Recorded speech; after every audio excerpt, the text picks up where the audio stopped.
pensaste en nosotros, Dios, siendo Rey y Señor, este morir. Ministerio Salvos por su gracia les da la más cordial bienvenida a este estudio en la carta que el apóstol Pablo escribió a la gente de Filipos. Comenzamos con la serie Las características del gozo.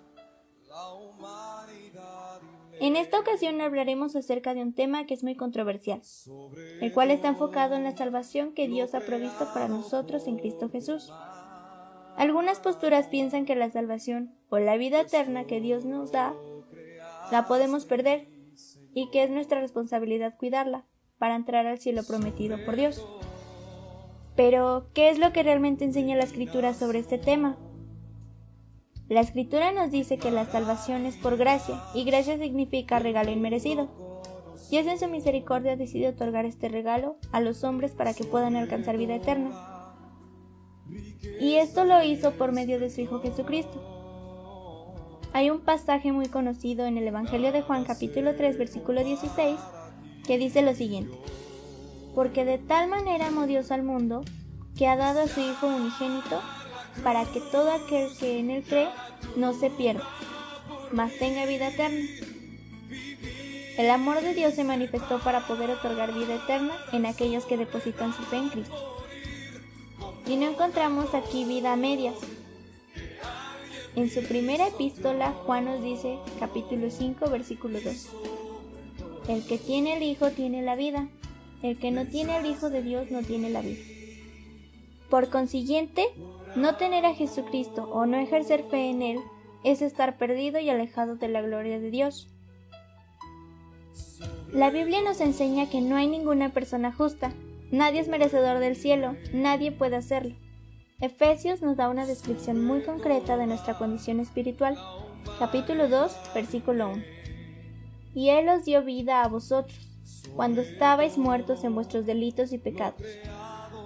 Somos muertos espirituales y un muerto no puede hacer nada al respecto para cambiar su condición. Aquí es donde el amor de Dios se hace patente y Pablo lo escribe en Romanos capítulo 5, versículo 8 al 10. Mas Dios muestra su amor para con nosotros, en que aun siendo pecadores, Cristo murió por nosotros, pues mucho más estando ya justificados en su sangre. Por Él seremos salvos de la ira, porque si siendo enemigos fuimos reconciliados con Dios por la muerte de su Hijo, mucho más estando reconciliados seremos salvos por su vida. Dios es el que interviene en nuestra vida para darnos este regalo. Y este pasaje nos dice que la ira de Dios ya no está sobre nosotros. El ser humano no podía alcanzarlo, ya que ningún ser humano es perfecto y podía seguir la ley de Dios para ser justificado por su conducta. La salvación es totalmente por Dios, de principio a fin. Dios es quien empieza la buena obra en todos nosotros y Él la perfecciona hasta el día en que el Señor venga por su iglesia. Él nos escogió para esta salvación y Pablo escribe a su hijo en la fe, Timoteo, en su segunda carta, capítulo 2, versículo 10. Por tanto, todo lo soporto por amor de los escogidos, para que ellos también obtengan la salvación que es en Cristo Jesús con la gloria eterna. Así que no es para el que quiere o el que se siente más espiritual, sino que el Señor nos da este regalo inmerecido. Prosigamos en nuestro estudio para hablar de la cuarta característica, el gozo de nuestra seguridad en Cristo.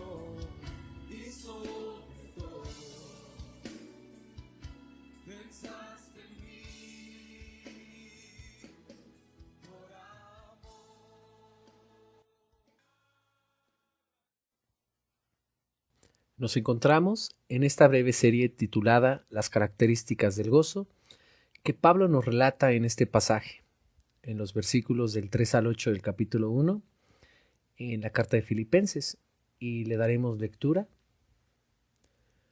Doy gracias a mi Dios siempre que me acuerdo de vosotros, siempre en todas mis oraciones, rogando con gozo por todos vosotros, por vuestra comunión en el Evangelio, desde el primer día hasta ahora, estando persuadido de esto, que el que comenzó en vosotros la buena obra, la perfeccionará hasta el día de Jesucristo.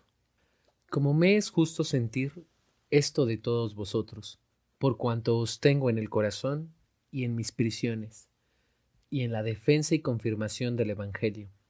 Todos vosotros sois partícipes conmigo de la gracia, porque Dios me es testigo de cómo os amo a todos vosotros en el entrañable amor de Jesucristo. En el estudio pasado observamos 3 características del gozo que Pablo resalta. El primer elemento que vimos está relacionado en cómo estamos recordando. En el versículo 3, doy gracias a mi Dios siempre que me acuerdo de vosotros. ¿Qué es lo primero que viene a nuestra mente de las personas y hermanos en Cristo Jesús? ¿Recordamos las cosas que nos lastiman de ellos? Si esto es así, debemos entender que el gozo del cual nos habla Pablo no puede ser realizado si tenemos esa actitud. Las raíces de amargura que se encuentran en nuestro corazón pueden impedir que vivamos de una forma y actitud de gozo. Por lo tanto, olvidémonos de las cosas que no nos edifican y traigamos a nuestra mente las cosas positivas de los demás. Otra característica que estudiamos se enfoca en nuestras oraciones. Versículo 4. Siempre en todas mis oraciones, rogando con gozo por todos vosotros. Orar por las necesidades de otras personas y de otros hermanos, antes que las nuestras, produce gozo genuino. Y hay personas que se dedican a esto.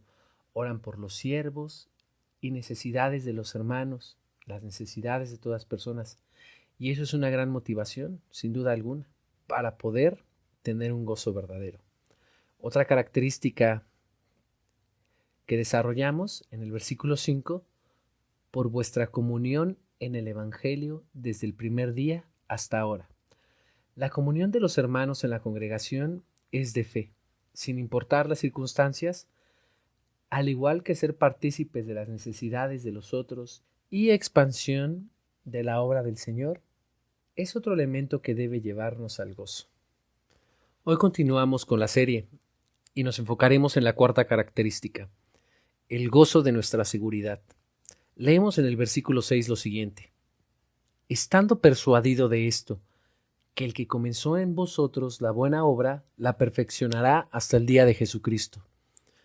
Como cristianos podemos desanimarnos. A veces los problemas resultan abrumadores y demasiado complejos. Pero si cambiamos nuestro pensamiento hacia el futuro, hacia la promesa de Dios, esa esperanza que Él nos ha mencionado una y otra vez en su palabra, entendiendo lo que los santos llegaremos a hacer cuando estemos en su presencia, este será un motivo de supremo gozo. ¿Usted se ha puesto a pensar lo sublime que será cuando estemos en la presencia de Dios? ¿Usted lo ha visualizado en verdad? Y si alguien le preguntara sobre su destino después de morir, ¿qué contestaría usted? En este versículo encontraremos una de las declaraciones más importantes en el Nuevo Testamento de la seguridad que tenemos en Cristo, referente a nuestra salvación. Y Pablo inicia con la palabra convencido, del griego pepoitos, que se refiere a estar absolutamente convencido. ¿Alguna vez ha pensado en lo que significa ser cristiano? Hay varias formas de describir a un cristiano. Este versículo nos da una de ellas. Un cristiano es una persona en la cual Dios está llevando una obra. Él empieza y la llevará a su culminación.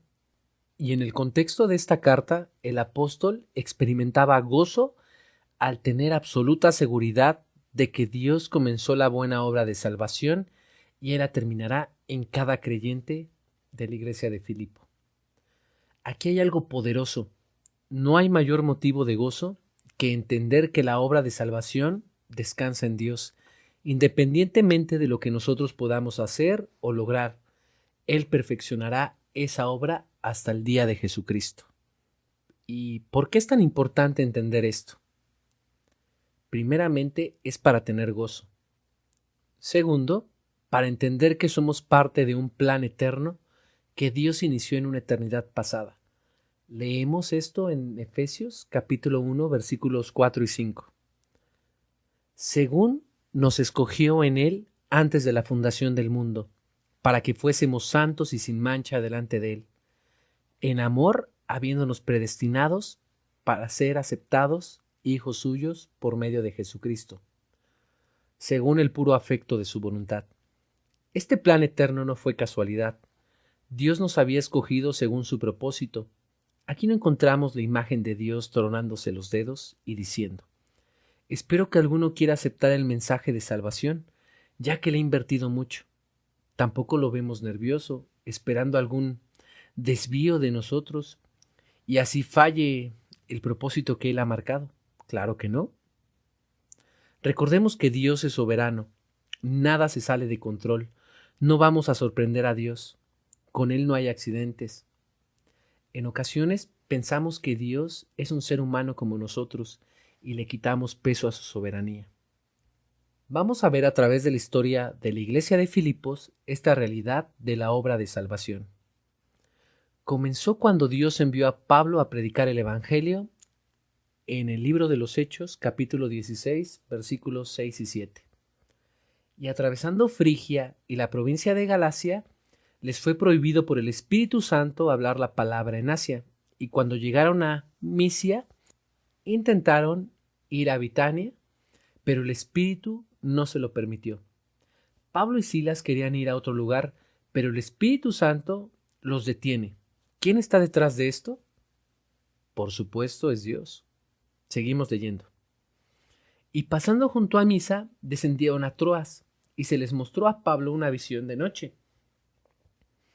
Un varón macedonio estaba en pie, rogándole y diciendo: pasa a Macedonia y ayúdanos. Cuando vio la visión, enseguida procuraron partir para Macedonia, dando por cierto que Dios nos llamaba para que les anunciásemos el Evangelio. ¿Quién se estaba moviendo en esta obra de evangelizar Filipos? Tal vez pensaríamos que Pablo y su equipo son los encargados de esto, pero seamos realistas, Dios es el que estaba detrás de todo el movimiento. Versículos 11 al 15. Zarpados pues de Troas, venimos con rumbo directo a Samotracia y al día siguiente a Neápolis, y de ahí a Filipos, que es la primera ciudad de la provincia de Macedonia y una colonia, y estuvimos en aquella ciudad algunos días, y un día de reposo salimos fuera a la puerta junto al río, donde solía hacerse la oración, y sentándonos hablamos a las mujeres que se habían reunido. Entonces una mujer llamada Lidia, vendedora de púrpura en la ciudad de Tiatira, que adoraba a Dios, estaba oyendo, y el Señor abrió el corazón de ella para que estuviese atenta a lo que Pablo decía. Y cuando fue bautizada y su familia, nos rogó diciendo: si habéis juzgado que yo sea fiel al Señor, entrad en mi casa y posad, y nos obligó a quedarnos. ¿Quién abrió el corazón de Lidia para que creyera el Evangelio? No fue un impulso solamente. Detrás de esto estaba Dios. Lo que Pablo está diciendo entonces en este versículo 6 del pasaje base que estamos leyendo es: estoy completamente seguro que no fue un accidente que yo haya llegado a predicarles el Evangelio. Dios es el que comenzó esta buena obra arreglando el momento y las circunstancias. ¿Por qué? Porque ya estaba escrito en su plan soberano. Y definitivamente la obra de salvación, de principio a fin, con todos sus detalles, es de Dios. Nadie puede llevarse algún crédito por ninguna cosa en ningún lado donde el resultado sea salvación de almas. Ya que Dios tiene todo planeado, por supuesto Él es el único que se lleva la gloria en esto. Es erróneo pensar que nosotros tenemos un crédito en la salvación, y aun los siervos que trabajan en su obra no se llevan ningún crédito, simplemente son instrumentos en sus manos. Prosigamos con la lectura. Aparece una mujer endemoniada, Pablo echa fuera al demonio y ellos son llevados a la cárcel. Ya conocen la historia. Veamos lo que sucede, versículos 25 y 26. Pero a medianoche, orando Pablo y Silas, cantando himnos a Dios, y los presos los oían. Entonces sobrevino de repente un gran terremoto, de tal manera que los cimientos de la cárcel se sacudían, y al instante se abrieron todas las puertas y las cadenas de todos se soltaron. Vemos que hay un terremoto. Las cadenas de todos los prisioneros se caen, igual que las celdas. ¿Quién está detrás de esto? Siguiente versículo. Mas Pablo clamó a gran voz diciendo: no te hagas ningún mal, pues todos estamos aquí. Entonces, pidiendo luz, se precipitó adentro y temblando se postró a los pies de Pablo y Silas, y sacándoles les dijo: Señores, ¿qué debo hacer para ser salvo? El carcelero se quiere quitar la vida. Pablo lo detiene para que no lo haga y el carcelero hace una pregunta importante: ¿qué debo hacer para ser salvo? Bueno, la pregunta es la siguiente: ¿quién orilló a este hombre a realizar dicha pregunta? Posiblemente había escuchado algo del Evangelio en los cantos de Pablo y Silas, y de igual forma en la predicación a los presos, pero es Dios quien hace su buena obra, llevando al carcelero y a su familia a los pies de Cristo. Al igual que a Lidia, de la cual abrió su corazón, es interesante notar que Dios está detrás de toda la obra de evangelización que lleva a estas personas a la salvación. Otro ejemplo de la soberanía de Dios nos las da Pablo. Él no buscó a Cristo Jesús. Lo único que buscaba era destruir a los cristianos. Entendamos que fue Cristo quien confronta a Pablo cuando él iba en el camino. Aquí no se presenta la imagen de Pablo tomando la decisión por Cristo, como en algunas iglesias tienen esta costumbre y te dicen: tomen su decisión por Cristo y pasen al frente. Algunos hacen conteos para motivar a la audiencia a tomar esta decisión y los invitan a hacer una oración de fe. La obra de salvación en la vida de Pablo fue totalmente de Dios. La obra de salvación de los filipenses y la nuestra descansa en el plan soberano de Dios. Por eso tratar de atribuirse alguna gloria a esto es absurdo y erróneo.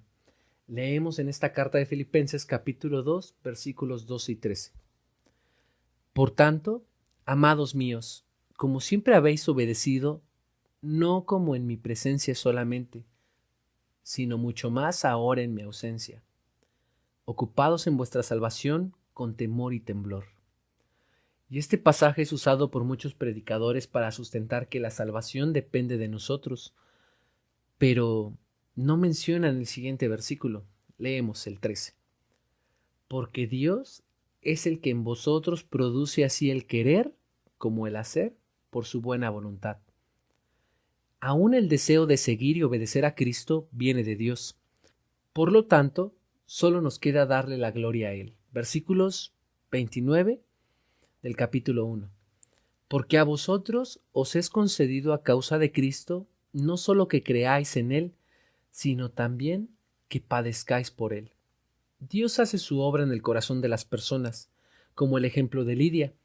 Esto no es algo que nace como un impulso o una decisión inteligente. Dios concede el poder creer en Cristo. Dios salva a aquellos que concede arrepentimiento y concede fe. En el libro de los Hechos, capítulo 11, versículo 28, encontramos lo siguiente. Entonces, oídas estas cosas, callaron y glorificaron a Dios, diciendo: de manera que también a los gentiles ha dado Dios arrepentimiento para vida. Los judíos quedaron asombrados. No podían creer que Dios, aparte de los judíos, pudiera agregar a los gentiles, dándoles el don de la salvación. Esto quiere decir que la fe, el creer en Cristo y el arrepentimiento son concedidos por Dios, son un don que Él concede en su gracia, y esto lo leemos en Efesios capítulo 2, versículos 8 y 9. Porque por gracia sois salvos por medio de la fe. Y esto no es de vosotros, pues es don de Dios, no por obras para que nadie se gloríe. Nadie puede descansar y gloriarse en sus obras y decir: yo soy digno de la salvación porque me he esforzado, porque he hecho buenas obras. O pensar que aparte del sacrificio de Jesucristo en la cruz del Calvario, hace falta que nosotros tengamos que cuidar nuestra salvación. Si ese es su pensamiento, no ha conocido realmente la salvación que Dios nos da en Cristo Jesús. Hay que grabarnos lo siguiente: Dios no compartirá su gloria con nadie, y hay tantos pasajes en las Escrituras que nos corroboran que el autor de la salvación es Dios. y no está basada en ningún esfuerzo humano. Vamos a Romanos capítulo 4, versículos del 1 al 5. ¿Qué pues diremos? ¿Que halló a Abraham nuestro padre según la carne?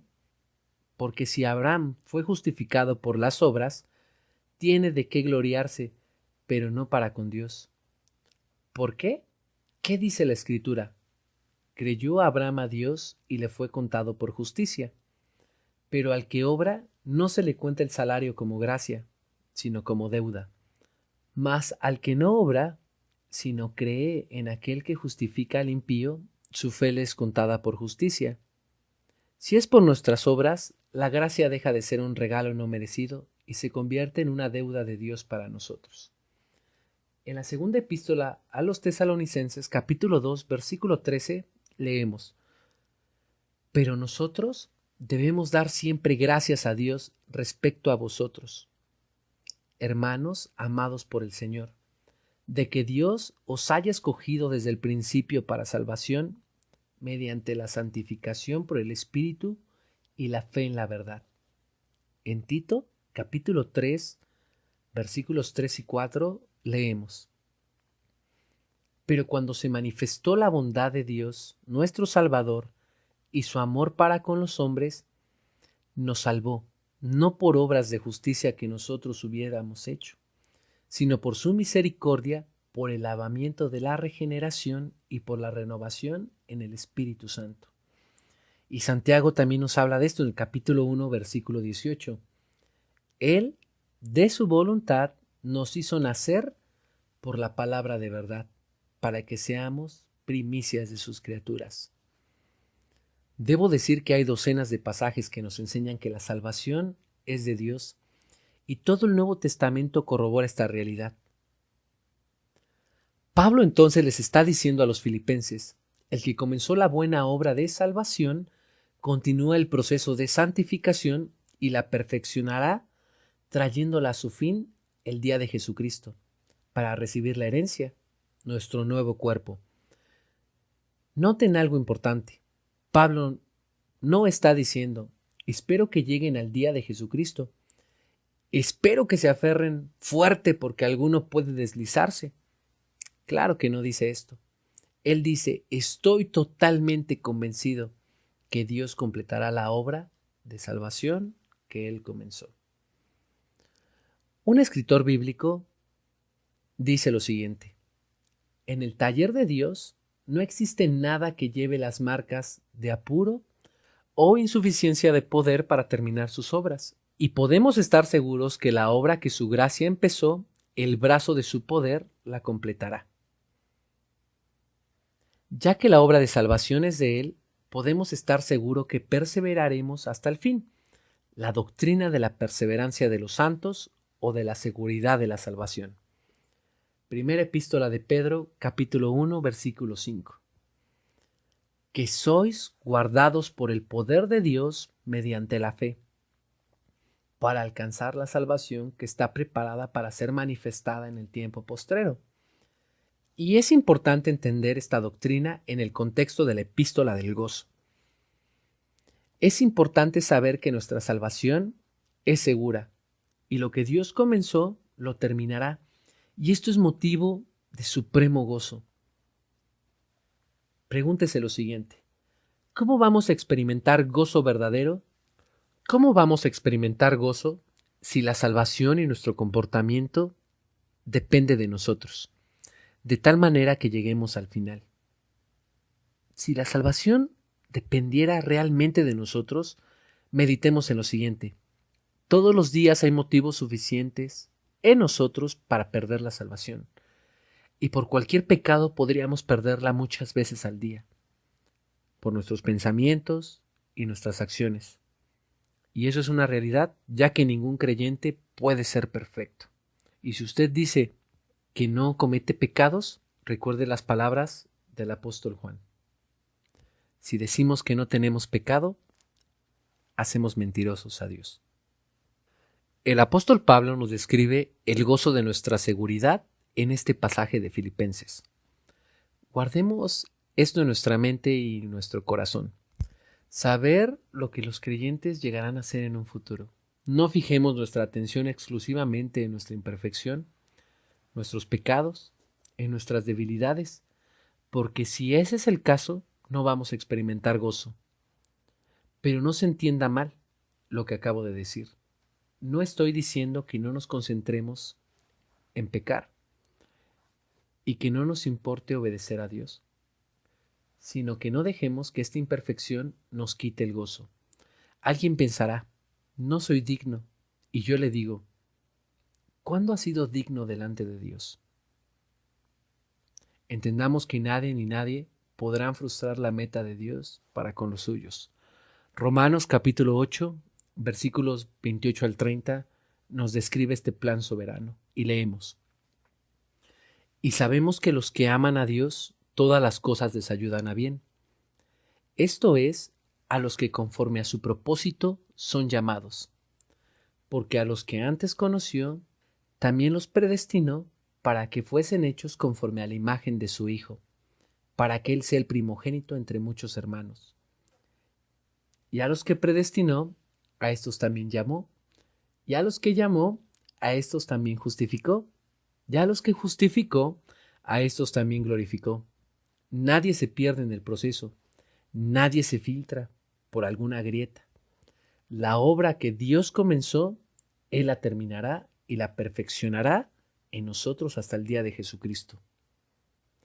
¿A qué se refiere Pablo cuando menciona el día de Jesucristo? Tenemos dos expresiones que debemos tomar en cuenta como creyentes.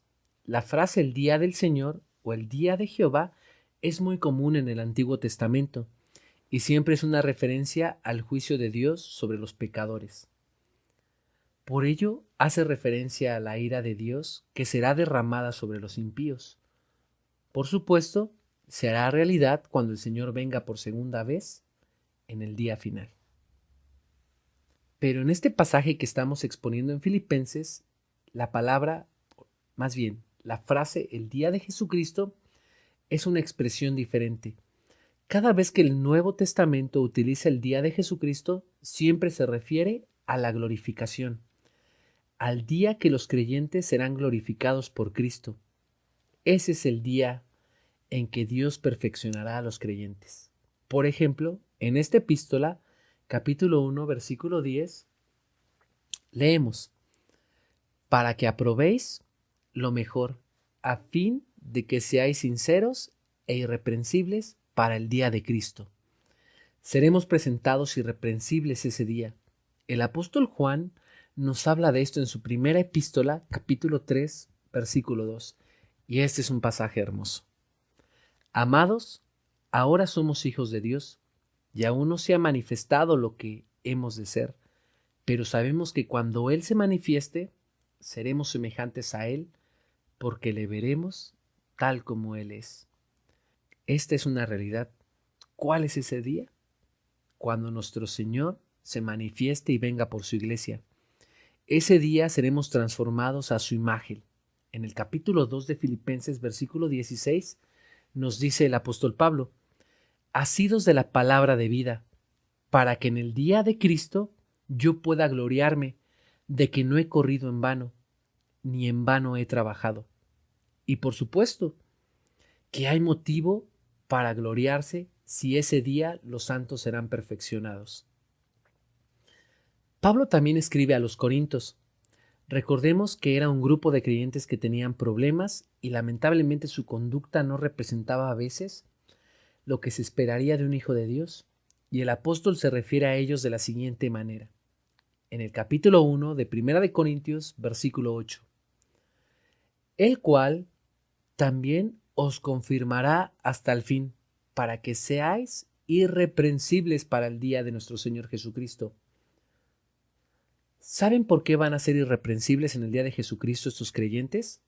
La respuesta está en el siguiente versículo. Fiel es Dios, por el cual fuiste llamados a la comunión con su Hijo Jesucristo, nuestro Señor. La fidelidad de Dios es la que nos presentará de esta forma en el día de Jesucristo. Y ese es un día de gozo y de gloria, por supuesto. En esta misma epístola de Corintios, observamos otro pasaje que nos habla de este tema.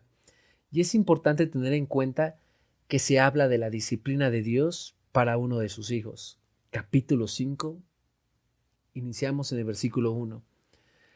De cierto se oye que hay entre vosotros fornicación, y tal fornicación cual ni aun se nombra entre los gentiles, tanto que alguno tiene a la mujer de su padre, y vosotros estáis envanecidos.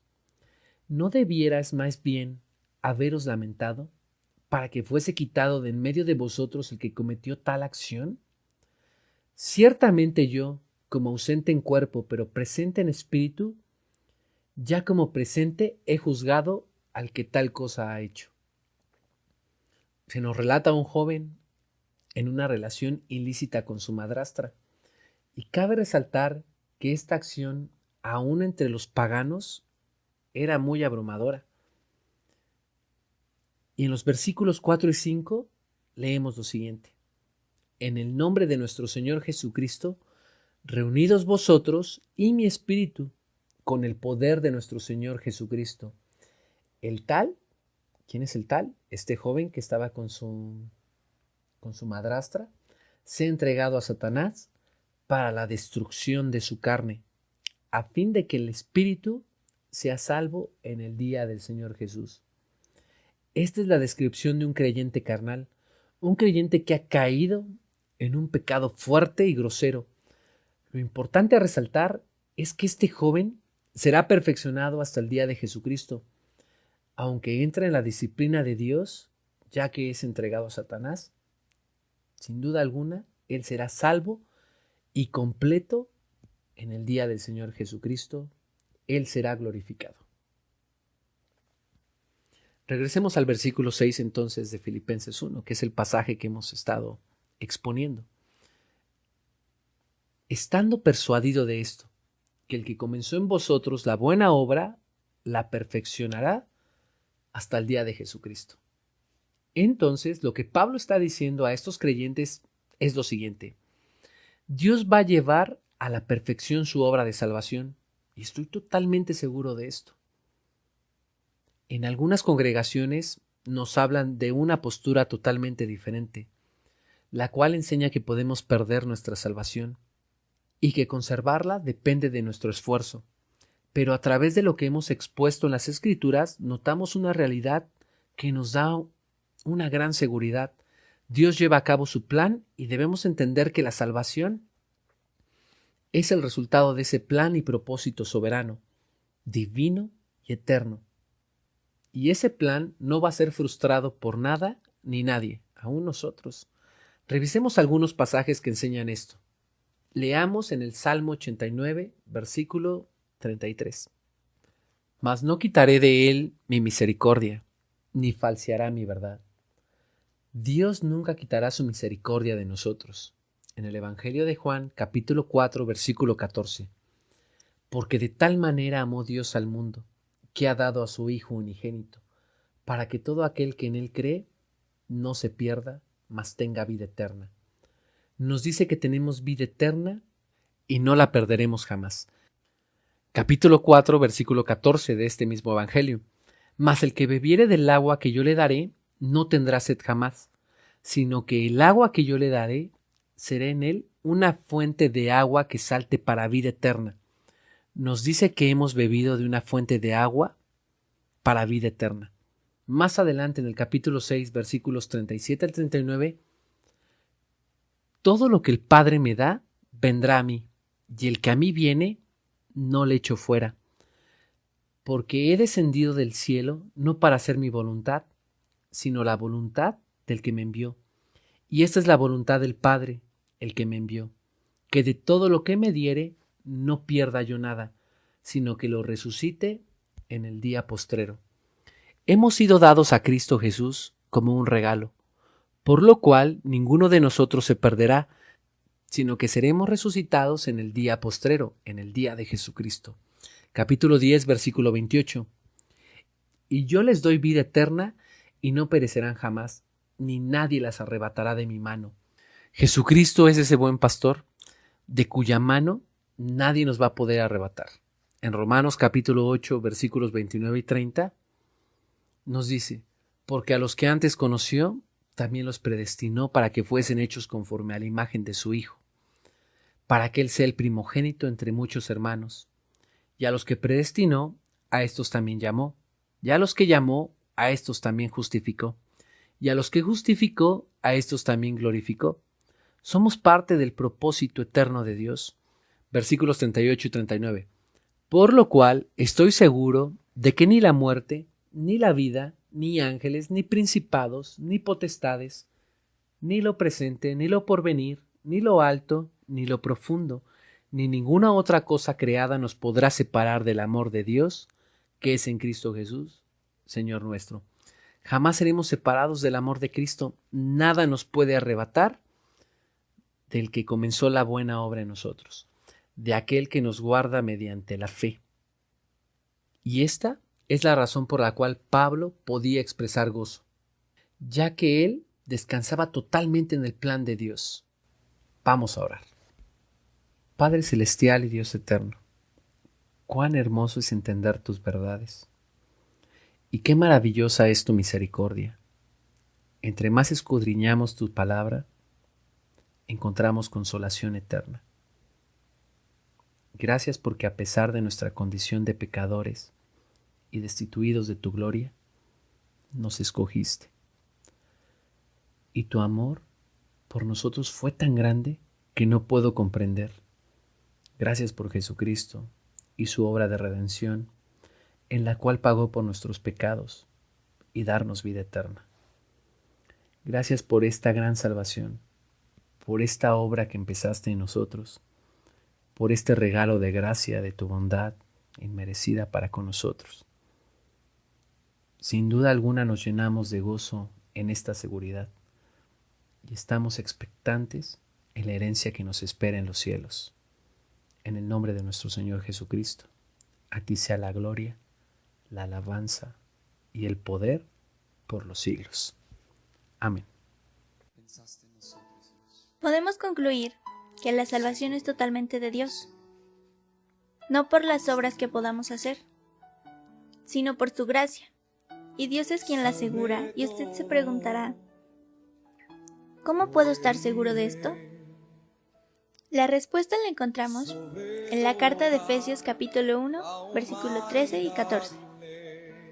En él también vosotros, habiendo oído la palabra de verdad, el evangelio de nuestra salvación, y habiendo creído en él, fuisteis sellados con el Espíritu Santo de la promesa, que es las arras de nuestra herencia, hasta la redención de la posesión adquirida, para alabanza de su gloria. El pasaje nos dice que en el momento en el que escuchamos el evangelio de la salvación y depositamos fe en el Señor Jesucristo, ya que la fe es por el oír y el oír por la palabra de Dios. Dios nos ha dado su Espíritu como la garantía de que somos de su propiedad, y ese Espíritu es el que mora en nosotros hasta el día del Señor Jesucristo, el día en que seremos semejantes a Él, el día de la glorificación donde recibiremos nuestros nuevos cuerpos. Y esta verdad nos da gozo verdadero, porque nadie nos podrá separar de Él. Nuestra salvación está segura y lo único que nos queda por hacer es arrepentirnos y postrarnos ante Él, dando gracias por la misericordia que nos ha tenido. Gracia y paz para ustedes.